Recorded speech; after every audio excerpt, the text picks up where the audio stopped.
مساء الخير على حضراتكم، اهلا وسهلا وحلقه استثنائيه من برنامج الكره مع محمد صابر. ايه اليوم الحلو ده؟ ايه الناس الحلوه دي؟ اكتب يا تاريخ 9/11/2025 في التحديد في مدينه ابو ظبي، استاد محمد بن زايد، الامارات، بلدنا الحبيبه. التاريخ سوبر المصري، سوبر ولا اروع ولا احلى، اروع ولا احلى في الفنيات والاخلاقيات. النهارده كان سوبر، كلنا مش عايزين السوبر يخلص، مستمتعين بالفنيات والاخلاقيات.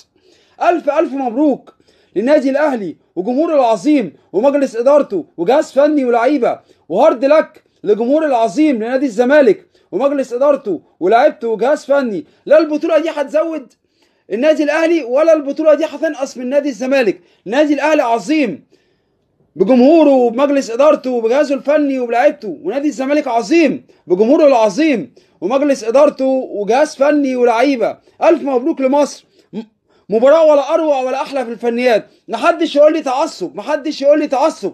هقول له شفت الممر الشرفي اللي عملوه رجاله النادي الاهلي رجاله نادي الزمالك؟ شفت الدقيقه 20 الروح ولا اروع؟ طبعا شهداء مصر كلها، شهداء نادي الزمالك وجمهور نادي الاهلي بيرفع اللافتات. وشفنا الدقيقه 72 جمهور نادي الزمالك بيرد على جمهور نادي الاهلي، شهداء نادي الاهلي. هو ده مصر، هم دول المصريين. الف مبروك يا مصر، مباراه ولا اروع ولا احلى. ودايما مصر نقول تحيا مصر، تحيا مصر، تحيا مصر.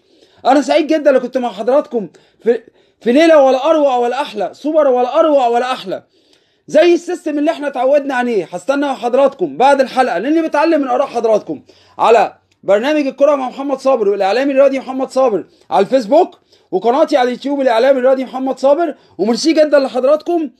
وانا بدات حلقتي باحلى اسم عندنا في الوجود مصر، وانهيها باحلى اسم عندنا في الوجود. تحيا مصر، تحيا مصر، تحيا مصر، تحيا مصر. والسلام عليكم ورحمه الله وبركاته.